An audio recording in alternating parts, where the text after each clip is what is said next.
3:17 a.m., February 1964. A residential street in Denver, Colorado, sleeps under winter darkness. The kind of cold that makes breath visible, that makes sound carry differently through empty air. Street lights cast orange pools on ice-slicked pavement. Every house is dark. Every window is black. Everyone is asleep. Then the silence shatters. A bus engine roars to life at the end of the street. Headlights flood the darkness. The vehicle isn't supposed to be here. Buses don't drive through residential neighborhoods at 3 a.m. But this one does. It rolls forward slowly, deliberately, like a predator stalking prey. Inside the bus, a young man stands at the front, gripping a megaphone. His name is Cassius Clay. In a few weeks, the world will know him as Muhammad Ali. Right now, he's 22 years old, vibrating with an energy that looks like terror but cuts like a blade. Sweat beads on his forehead despite the cold. His hands shake slightly. His eyes are too wide, too bright, like someone who hasn't slept in days or someone who's seen something they can't unsee. Behind him, reporters and photographers from local media outlets grip their equipment, confused about why they're here, why this young boxer insisted they come to this quiet street in the middle of the night. Some think he's having a breakdown. Others think it's a publicity stunt. None of them understand yet that they're witnessing psychological warfare at its finest. The bus stops in front of one particular house. Modest. Single story. Nothing remarkable about it, except for who lives inside. Sonny Liston. The heavyweight champion of the world. The most feared man on the planet. The monster that made grown fighters quit before entering the ring. Clay lifts the megaphone to his lips. His voice explodes through the sleeping neighborhood like a bomb. Liston, come out here. Liston, I'm here. Come out and face me. Lights flicker on in surrounding houses. Curtains twitch. Confused faces appear in windows. What is happening? Who is screaming? Why is there a bus? But Clay doesn't stop. You're scared, Liston. I can feel it. You're afraid of me. Come out here. Inside the house, Sonny Liston wakes to chaos. His wife grabs his arm, frightened. What is that noise? Who is outside? Liston moves to the window, pulls back the curtain slightly, and sees it. A bus. A megaphone. A young man screaming his name like a lunatic.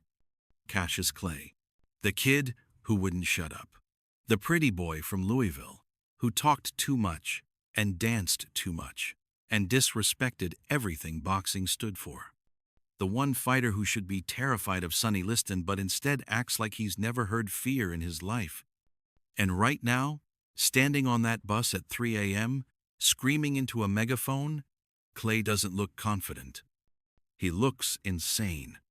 To understand why this moment mattered, you need to understand who Sonny Liston was in February 1964. He wasn't just a boxer. He was a nightmare given human form. Liston grew up in poverty so extreme it carved scars into his personality that never healed. One of 25 children. Father who beat him regularly. Streets that taught him violence was the only language that mattered. By his teens, he was robbing people at gunpoint. By his 20s, he was in prison, where he learned to box because fighting was the only thing that made sense in a world that never gave him anything but pain. When Liston got out, he brought the prison with him, the cold eyes, the predator stillness, the aura of violence that surrounded him, like cologne. Boxing analysts watched Liston destroy opponents and used words like terrifying and unstoppable. His jab felt like getting hit with a telephone pole. His left hook could separate consciousness from body in a single motion. But his true weapon wasn't physical. It was psychological. Fighters would look across the ring at Liston during pre-fight stare-downs and see something that made their blood freeze, not anger, not aggression. Just cold, dead certainty that he was going to hurt them, and there was nothing they could do about it. Floyd Patterson, the champion before Liston, looked into those eyes and later admitted he wanted to leave the arena. He fought anyway and got destroyed in the first round. Twice. When reporters asked other heavyweights if they wanted to fight Liston, most found excuses. Training injuries, contract disputes, scheduling conflicts. Anything to avoid admitting the truth. They were terrified. Sonny Liston didn't just beat opponents. He broke them psychologically before the first bell rang. And everyone knew it. Everyone except Cassius Clay. Clay was everything Liston wasn't. Liston was silent. Clay never stopped talking. Liston was feared. Clay was dismissed as a clown. Liston represented old-school boxing, quiet intensity, brutal efficiency, respect through violence. Clay represented something new and unsettling: showmanship, psychology, disrespect wrapped in poetry. When Clay announced he wanted to fight Liston, the boxing world laughed. Then they got worried. Not worried that Clay would win, that was impossible. Worried that Liston might kill him. Clay was fast, sure. Talented, absolutely. But he was 22 years old, with a pretty face and a mouth that wrote checks his body couldn't cash. Liston was going to hurt him badly, maybe permanently. The odds were 7-1 in Liston's favor. Some bookmakers offered 5-1. This wasn't a fight. It was a execution with an audience. But Clay kept talking. Called Liston the big ugly bear. Said he'd float like a butterfly and sting like a bee. Showed up at Liston's training sessions and screamed insults. Made so much noise that reporters started wondering if the young fighter was genuinely losing his mind from fear. Even Clay's own team worried. His trainer, Angelo Dundee, watched his fighter's increasingly erratic behavior and thought, "This kid is scared to death. He's covering it with noise, but he's terrified." The media wrote articles about Clay's hysteria. Psychologists speculated about his mental state. Everyone saw the same thing: a young man cracking under the pressure of facing a monster he couldn't beat. They were all wrong. But they wouldn't understand that until later, much later, after the bus, after the screaming, after Clay did something no one expected. Here's what no one understood at the time. Cassius Clay wasn't afraid of Sonny Liston. He was studying him. Clay had figured something out that everyone else missed. Something crucial. Something that would change everything. Sonny Liston, the most feared man in boxing, was afraid of crazy people. Not fighters, not big men, not violence. Crazy people. People with nothing to lose. People who didn't follow the rules. People whose eyes showed they might do anything. Consequences be damned. Liston grew up in a world where violence had rules. Even in prison, where he learned to fight, there was a hierarchy, an understanding. You could predict what would happen, calculate risks, understand motivations. But crazy people? They were unpredictable, uncontrollable. They might do anything. And Clay realized something brilliant. If he could convince Liston he was genuinely insane, he could plant a seed of doubt that would grow into fear. So Clay studied Liston's background, learned about his time in prison, understood that Liston, despite his reputation, was a man who valued control and predictability. Liston needed to know what was coming, needed his opponents to react the way everyone else did, with fear and submission. What would happen if an opponent didn't submit? If instead they acted completely unpredictable? If they vibrated with an energy that suggested they might do anything at any moment? Clay made a decision. He would become the thing Liston feared most. He would become chaos. Not the choreographed chaos of his trash talk, which was calculated and clever. Real chaos. The kind that makes people think you've lost your grip on reality. The kind that makes a champion lie awake at night, wondering what this crazy kid might do. So Clay started showing up at Liston's gym unannounced, screaming challenges, started calling Liston at odd hours, started making threats that sounded less like boxing promotion and more like genuine mental instability. And then came the masterpiece. The bus raid. Clay planned it perfectly. He didn't just show up at Liston's house. He brought a bus. He brought reporters. He brought cameras. He created a spectacle designed to accomplish two things. First, humiliate Liston publicly. The champion couldn't fight back without looking weak. What was he going to do? Beat up a kid screaming in the street? Call the police on a challenger? Either response made him look vulnerable. Second, prove to Liston that Clay was genuinely unhinged. Sane people don't raid someone's house at 3 a.m. with a bus and a megaphone. Rational fighters don't risk getting arrested weeks before the biggest fight of their lives. Only someone who'd lost control, who'd gone past fear into some manic state, would do something this reckless. Standing on that bus, megaphone in hand, Clay performed. His voice cracked with what sounded like panic. His movements were jerky, aggressive, unpredictable. To everyone watching, reporters, neighbors, police officers who arrived minutes later, it looked like a young fighter having a nervous breakdown. Inside the house, Liston watched through the curtain. His wife begged him not to go outside. The police were already on their way. This would be over soon. But something shifted in Liston's eyes. Something subtle but real. Uncertainty. This kid was supposed to be scared. Supposed to be trembling in his gym, dreading the fight, hoping for a miracle. Instead, he was here, at 3 a.m., screaming like a lunatic, completely fearless or completely insane, and Liston couldn't tell which. For the first time in years, Sonny Liston felt something he'd spent his entire career making other people feel. Doubt. When police arrived and escorted Clay away, reporters asked him why he did it. Clay's explanation sounded like rambling. Something about Liston being scared, about needing to prove who was boss, about not being able to sleep, so he figured Liston shouldn't either. It sounded insane. It was perfect. In the days following the bus raid, something changed. Liston's team noticed it first. The champion was distracted during training. His legendary focus wavered. He kept asking questions about Clay. What's he doing? Where is he? What's he planning next?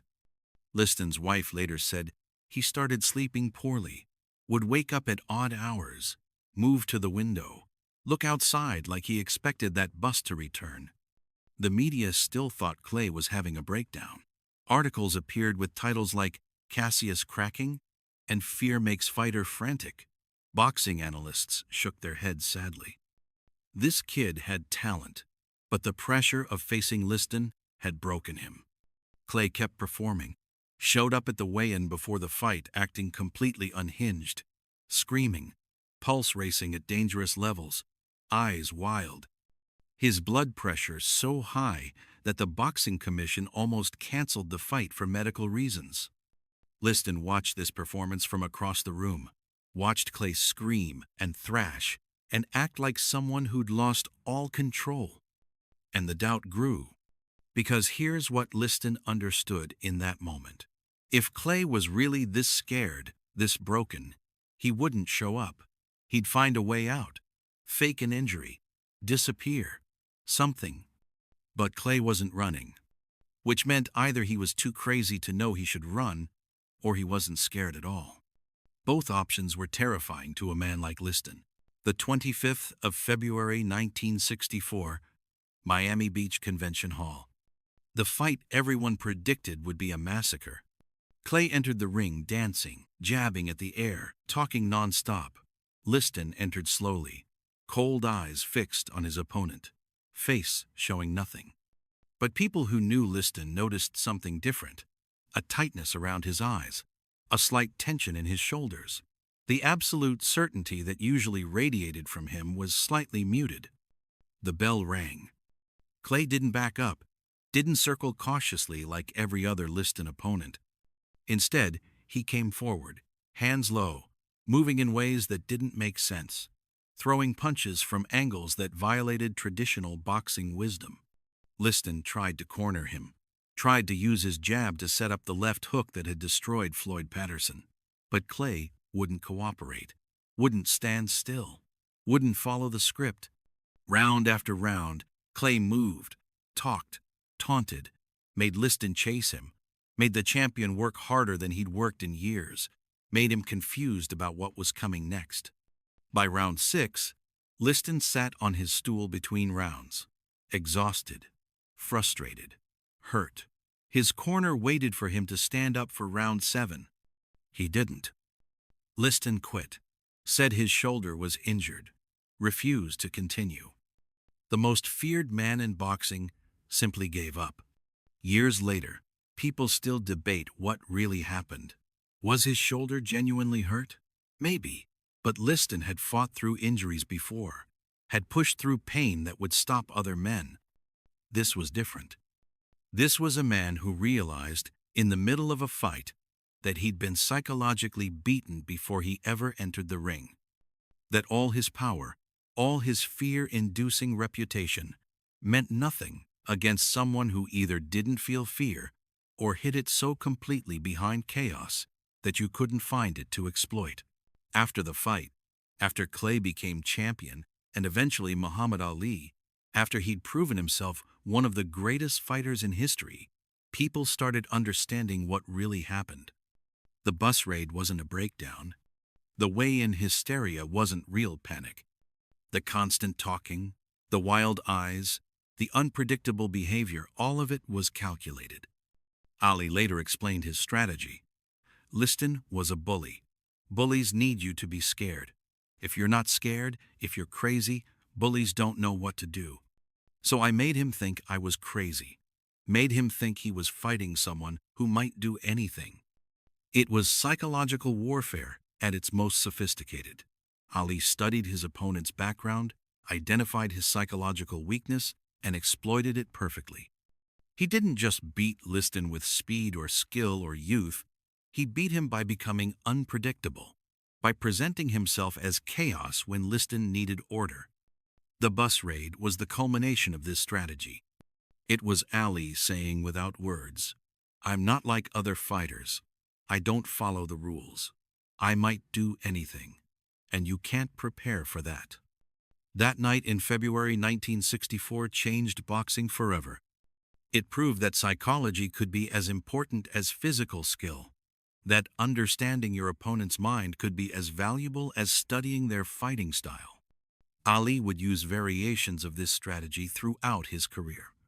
Against George Foreman in Zaire, he'd use different tactics.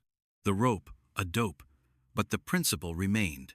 Make your opponent uncertain. Disrupt their preparation. Plant doubt where they expected certainty. But the bus raid remained unique. It was the moment a two-year-old, dismissed as a clown, revealed himself to be a strategic genius. The moment he terrorized the most terrifying man in sports. The moment he proved that sometimes the best punch is the one your opponent never sees coming because it doesn't look like a punch at all. So here's what you need to ask yourself. In your own life, who's your Sonny Liston? Who's the person or situation that seems unbeatable? The opponent everyone says you should fear? The challenge that has you losing sleep? And more importantly, what's their weakness? Because here's what Ali understood that night in Denver, standing on that bus with a megaphone. Everyone has a weakness. Every giant has a vulnerability. Every monster has something they're afraid of. Most people never find it because they're too busy being scared, too busy accepting the narrative that this opponent is unbeatable, too busy following the conventional approach that's never worked before. But what if you did what Ali did? What if you studied your opponent not just for their strengths but for their fears? What if you didn't fight them the way they expected to be fought? What if you became unpredictable, unconventional, the thing they aren't prepared for? That bus raid wasn't about boxing. It was about understanding that power often comes from perception, that fear can be transferred, that the person everyone thinks is scared might actually be the person doing the scaring. Ali didn't beat Liston that night at 3 a.m. with his fists. He beat him with understanding, with strategy, with the willingness to do something so unexpected, so seemingly insane, that it planted a seed of doubt that grew into defeat. The fight in Miami was just the confirmation. The real victory happened on a dark street in Denver, when the most feared man in the world looked out his window and realized he'd never faced anything like this before, and had no idea what to do about it. That's the power of understanding psychology. That's the power of being unpredictable. That's the power of refusing to play the game by rules that guarantee your defeat. Muhammad Ali didn't just become champion that night. He became a legend who understood something most fighters never grasp. The most dangerous opponent isn't the strongest or the fastest. It's the one you can't predict, the one who raids your house at 3 a.m. with a bus and a megaphone and a plan that won't make sense until years later, when historians look back and say, "Oh, that's when he won. That's the moment everything changed." What's your bus raid? What's the unconventional, seemingly crazy move that will plant doubt in your opponent's mind? Because greatness isn't always about following the rules. Sometimes it's about breaking them so completely that your opponent realizes they never had a chance. Ali knew that at 22. The question is, do you?